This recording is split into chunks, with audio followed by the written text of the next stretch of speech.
Good morning, my dear students and all the viewers. ಎಲ್ರಿಗೂ ನಮಸ್ಕಾರ.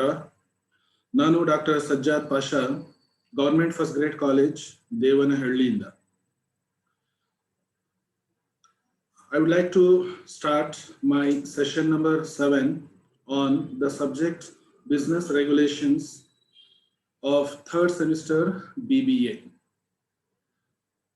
My other team members have spoken about the business regulations introductory topic. There in the first chapter you must have understood what is the business and why the business are to be regulated through suitable rules and regulations enacted by the government. Business are to be regulated to protect the interest of all the parties who are directly or indirectly connected to the business and the business activities. So that's why the business regulations are essential. Now, I would like to commence my presentation with the second chapter, that is Indian Contract Act of 1872.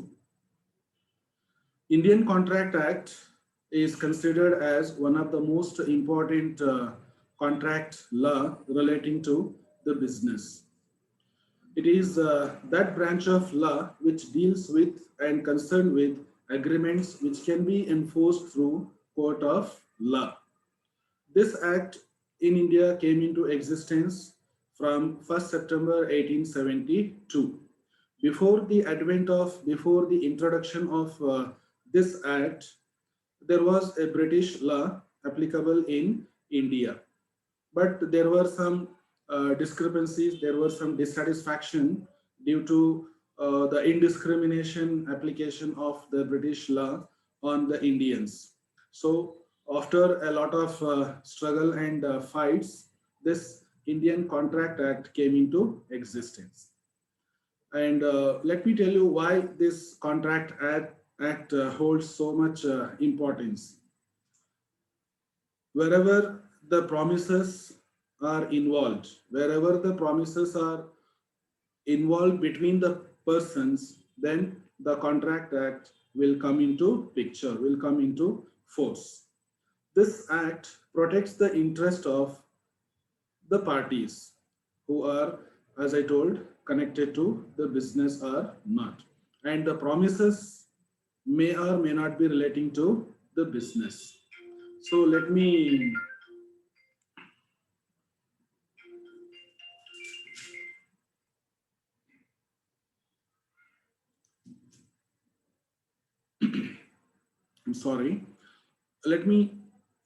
explain the definition of the contract.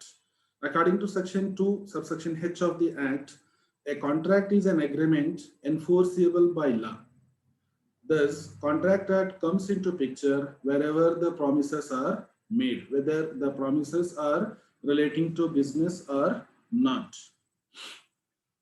This act deals with the general principles of the law of contract, that is, the different stages in the formation of a contract, its essential elements, its performance or breach and the remedies for the breach.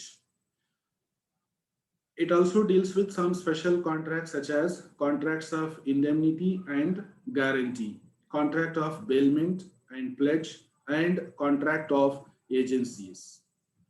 My dear students, first point is very much important to be understood: the general principles of the law of contract and the different stages. And in case of contract, the next topic we will discuss the various essential elements.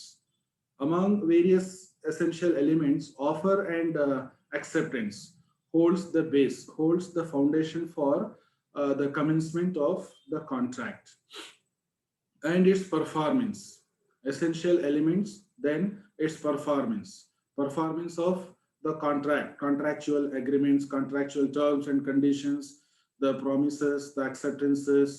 So the overall performance of the contract is also taken care by the general principles of this law of contract.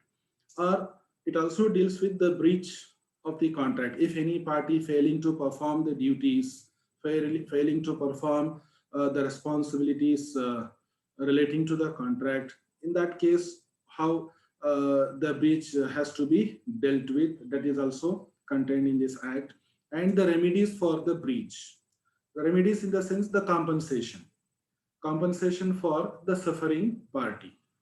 If any person fails to perform the duties, obviously the other person is going to suffer. So what remedies are provided by the law within the scope of this act? So that is also going to be discussed, remedies for the breach. And the second aspect of this is uh, it deals with some special contracts such as contracts of indemnity and guarantee, contract of bailment and pledge, and contracts of agencies. Then the definition of contract and essentials of a valid contract. According to Sir Frederick Pollock, a contract is every agreement and promise enforceable at law is a contract. According to him, every agreement and every promise enforceable enforceable by law is a contract. Then the valid essentials of a valid contract.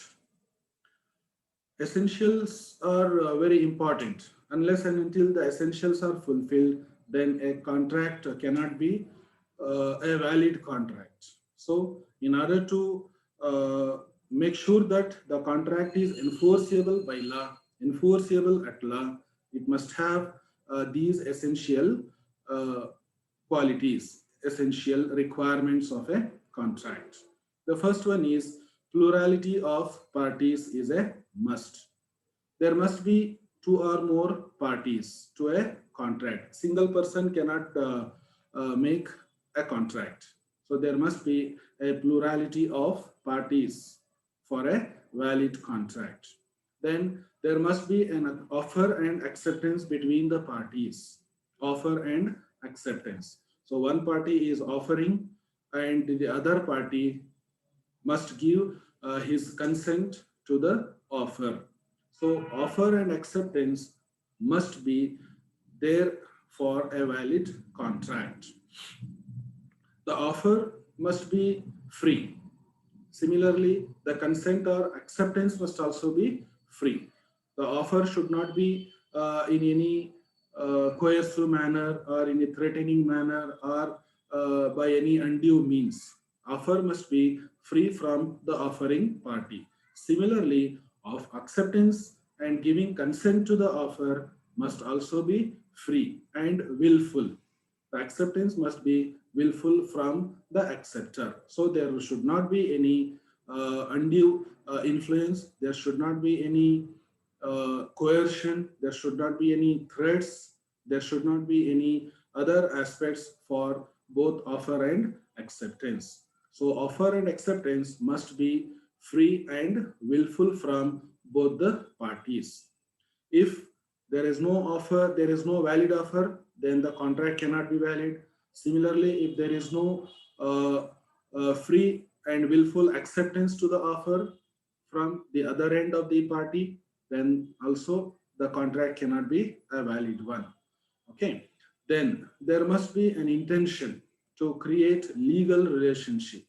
There must be an intention to create legal relationship. The objective of the contract must be must have an intention to create the legal relationship relating to the business, relating to the sale of goods, or relating to any kind of business activities or the transaction between the parties. Then there must be lawful consideration. There must be lawful consideration. Consideration is also one of the most important uh, essentials of the valid contract. Consideration in the sense return. If one person is offering and the other person is accepting it, then there must be some consideration, and that consideration must be lawful, must be legal. The person who is offering and the person who is accepting must have the legal intention, must have the legal aspect in the minds. Means the consideration, the return to the offer or return to the acceptance must be lawful, must be legal. So there should not be any illegality of the consideration. The consideration should be valid, either in terms of uh, monetary values or in terms of money or in terms of return service. But the consideration must be lawful, the consideration must be legal. If the consideration itself is illegal, unlawful, then the contract becomes invalid. Then the parties must be enough to compete. The parties must be competent enough to enter into an agreement. The parties must be competent enough. Means though the parties who are entering, the party who is offering and the party who is accepting must be competent enough to enter into an agreement as per the rules and regulations, as per the law. If the parties are not competent to enter into any agreement, then the contract becomes invalid. So like who is competent and who is not competent? For example, a person of unsound mind, a person of unsound mind, then a person who is a minor, they are not competent to enter into any legal contract or any legal agreement. Okay, it holds good for both the parties, the person who is offering and the person who is accepting. Both the parties must be competent to enter into an agreement. Then another important essential is there must be free consent of parties to the contract. As I told earlier, there must be free entry of the parties to the contract. Okay, so willful entry into the contract. The both the parties must have their free consent without any undue influence from anybody else, without any threat, without any coercion, without any threat. That there must be a free consent of parties to the contract. If the consent is not free, then it will be doubtful that the contract will be performed or not. There will be a doubt, and the performance by the parties may be suspected. Then there must be lawful object. Lawful object means the contract entered into by both the parties must be lawful. The objective of the contract must be legal.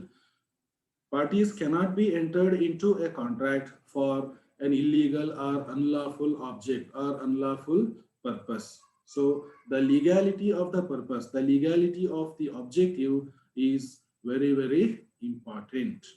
Then there must be certainty to the contract. There must be certainty to the contract. That means there should be a possibility of performance of contract by both the parties. There must be some time limit, there must be some time period, there must be some time duration when uh, the responsibilities and the obligations are to be discharged by both the parties. So there must be certainty. Means the performance of the contract, performance of the duties by both the parties should not be vague, should not be ambiguous. There must be clear specification who is what is to be done by both the parties. So there must be clarity of the obligations, clarity of the duties, responsibilities to be discharged by both the parties. So there must be certainty to the contract. Then there must be a possibility of performance. Possibility of performance. So keeping in mind the practical aspects of discharging the duties, performing the responsibilities, this essential element is included. So there must be possibility of performance. So one can one cannot promise for getting moon onto the earth. So one cannot promise to get the stars. So there must be possibility of performance. If anybody is promising to do something, then there must be practicability. There must be practical truth that this must be done. So possibility of performance is another important essential element. Then the contract or agreement must not have been declared void under any law. Means the agreement must be lawful basically. If the agreement itself is unlawful, if the object of agreement or the contract is unlawful, illegal, then that contract cannot be a valid one. That is why the contract must not have been declared void under any law. So in our country, if any act, if any law declared any activity, any agreement, any type of activity, any type of business as illegal or unlawful, then any agreement or contract relating to that activity is not a valid one. So the agreement must not have been declared void. Say for example, uh, during the emergencies, if in the interest of the country, if the contract is entered into between the parties, that the transaction, the buying and selling of goods from the enemy countries with the enemy countries, that is void. Okay, such agreements, such type of contracts cannot be considered as a valid one. Then it must fulfill legal formalities of writing and registration. Writing and registration.